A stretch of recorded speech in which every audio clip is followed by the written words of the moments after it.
আসসালামু আলাইকুম। আলহামদুলিল্লাহ। রায়হান রানা বলছি যুক্তরাষ্ট্রের নিউ ইয়র্ক শহর থেকে। কেউ পেয়েও চায় না, কেউ চেয়েও পায় না। কি আজব এই দুনিয়া! আজ এমন কিছু তথ্য আপনাদের সঙ্গে শেয়ার করব, এমন কিছু অবাক করা তথ্য আপনাদেরকে জানাবো, যেটা জানলে একটা জাতির চিন্তাভাবনা এবং একটা জাতির ঘৃণার পরিধি খুব সহজেই অনুমেয় হবে। আমরা জানি আমেরিকাতে কী চলছে। আমাদের চোখ, কান, খবরের পাতা এবং টেলিভিশনের স্ক্রিনগুলো যখন আমেরিকা থেকে অভিবাসীদেরকে তাড়িয়ে দেয়া নিয়ে ব্যস্ত, যখন আমেরিকানরা তাদেরকে গ্রহণ করতে একেবারেই অপারগ, ঠিক সেই সময় অফ স্ক্রিনে এবং আমাদের জানার বাহিরে এমনও কিছু ঘটে যাচ্ছে যেগুলো আমাদের চিন্তাভাবনার জগৎকে পাল্টিয়ে দিতে পারে একটা জাতির সম্বন্ধে।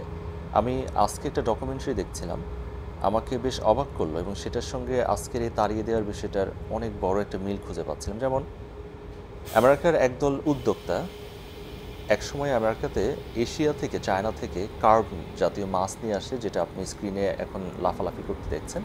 এটাকে বলা হয় সিলভার কার্ভ এবং ব্রিগেড কার্ভ। এই দুইটা মাছকে নিয়ে আসে পুকুরে ময়লা পরিষ্কার করার জন্য। কিন্তু 1990 সালে মিসিসিপিতে একটা বড় ধরনের বন্যা হয়। এই বন্যা হওয়ার ফলে তাদের পুকুর থেকে কিছু মাছ বের হয়ে মিসিসিপি রিভারে চলে যায় এবং 100 কিলোমিটার ব্যাপী সেটা ছড়িয়ে যায়। এবং ঠিক তার কয়েক বছরের মধ্যে এই মাছটা এত বেশি তাদের নদীতে ছড়িয়ে পড়ে যে প্রতি 1 কিলোমিটারের মধ্যে 4000 মাছ শুধু এই মাছগুলোকেই দেখা যায়। মানে নদীতে যদি 11টা মাছ থাকে, তার 10টা মাছই হচ্ছে এই সিলভার কার্প এবং ব্রিগেড কার্প মাছ। এবং এটাকে তারা এত বেশি থ্রেট মনে করছে যে রাজ্য সরকার, কেন্দ্রীয় সরকার এবং কানাডা সরকার, আমেরিকা এবং কানাডা একসঙ্গে এই মাছ নিধনের জন্য কাজ করছে। যখন আমেরিকাতে তাদের লোকের প্রয়োজন, তারা অভিবাসীদেরকে নিয়ে সেই দেশকে গঠন করে, কিন্তু যখন তাদের প্রয়োজন নেই তখন তাদেরকে ঘাড় ধাক্কা দিয়ে বের করে দেয়। বিষয়টা ঠিক একই রকম। এই ডকুমেন্টারিতে মাছ নিধনের জন্য এমন কিছু তথ্য দেখলাম যেখানে তারা মাছের বংশবিস্তৃতি যেন না হয় তার জন্য নদীর মাঝখানে তারা প্রথমে বাঁধ দিতে চায়। কিন্তু নদী দিয়ে ইন্ডাস্ট্রিয়াল যে পণ্যগুলো বহন করা হয় সেটাতে কস্ট অনেক বেড়ে যাবে জন্য তারা সেখান থেকে সরে আসে। এরপর তারা নদীতে ইলেকট্রিক শকের ব্যবস্থা করে, সেটা দিয়েও তারা সফল হয়নি। তখন বায়োলজিস্টরা নতুন একটা পদ্ধতি আবিষ্কার করে, নদীর মাঝখানে ভাইব্রেশন সৃষ্টি করা, শব্দ সৃষ্টি করা, এতে করে মাছ যেন ভয় পেয়ে তার বংশবৃদ্ধি রোধ করে এবং মাছের গতিপথ পরিবর্তন হয়। এবং মাছের গায়ের মধ্যে চিপস বসিয়ে দিয়ে মাছের গতিবিধিকে লক্ষ্য করা, যেমনটা ঠিক একই রকম যখন আমেরিকাতে অবৈধ অভিবাসীরা আসে তাদের গায়ের মধ্যে চিপস লাগানো হয়, তাদের গায়ের মধ্যে এক ধরনের জিপিএস ট্র্যাকার লাগানো হয় তাদেরকে ভালো সহজেই খুঁজে বের করার জন্য। মিসিসিপি, মিজোরি, ইলিনয়েস এদিকের মানুষের, লোকাল মানুষের ইন্টারভিউ আমি শুনছিলাম। সেখানে তারা এই মাছের বিরুদ্ধে এত বেশি ঘৃণা যে এটা এশিয়ান মাছ, চায়না মাছ, এই এশিয়ান মাছকে এদেশ থেকে তাড়াতে হবে।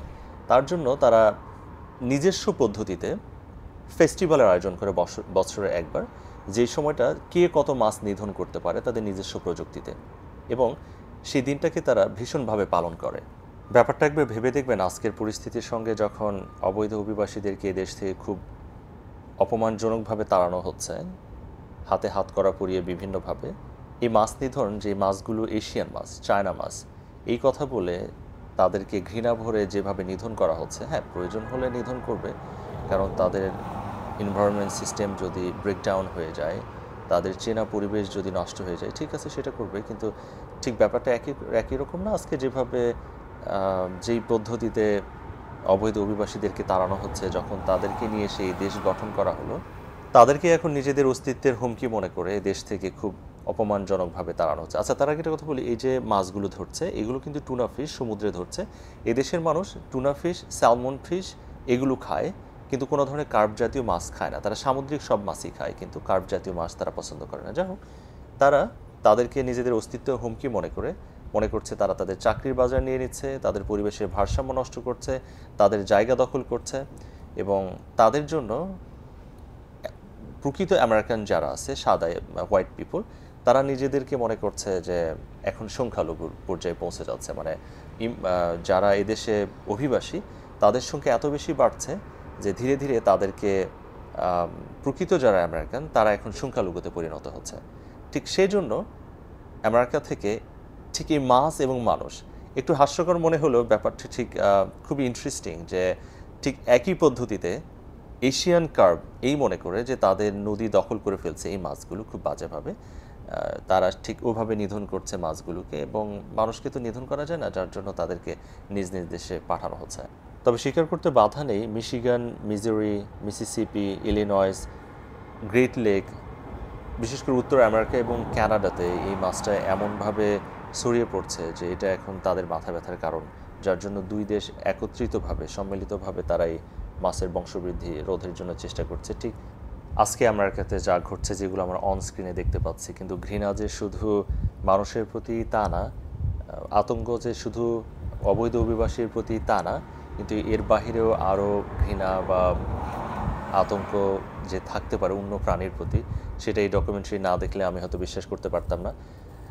আমরা বিশেষ করে ওয়েস্ট ইন্ডিয়া মানে জ্যামাইকার পিপল এবং ইন্ডিয়া, পাকিস্তান, বাংলাদেশ, আমরা এই মানুষগুলো আমেরিকাতে এসেও ফিশিং করতে পছন্দ করি, যেমন আমি নিজেও করছি।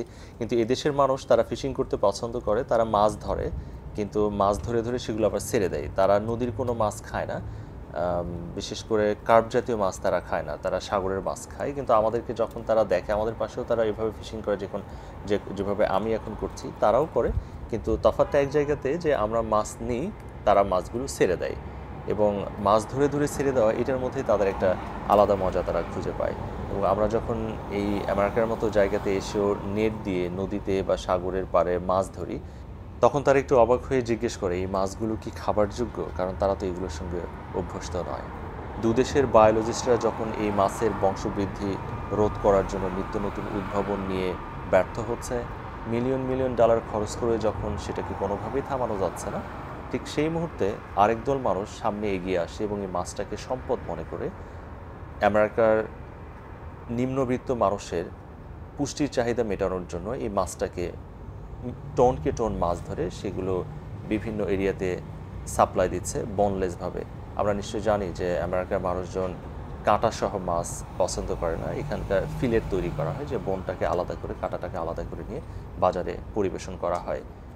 বিষয়টা ঠিক একই রকম আমেরিকাতে, যখন এই মাছের বিষয়টা ঠিক মানুষের সঙ্গে হুবহু মিলে যায়, যে যখন আমেরিকান গভর্নমেন্ট এবং ক্যানাডিয়ান গভর্নমেন্টও আমেরিকান গভর্নমেন্টকে হেল্প করছে অবৈধ অভিবাসীদেরকে তাড়ানোর জন্য, ঠিক সেই সময়ে একদল মানুষ উপলব্ধি করতে পেরেছে আমেরিকা থেকে অবৈধ অভিবাসীদেরকে একেবারে তাড়ানো কোনোভাবে সম্ভব নয়। এই জন্য তাদেরকে কাজে লাগিয়ে আমেরিকার অর্থনীতিকে ব্যাপকভাবে পরিবর্তন করার চেষ্টা করছে। আমার কথা শোনার জন্য সকলের প্রতি কৃতজ্ঞ। জাযাকাল্লাহ খায়ের।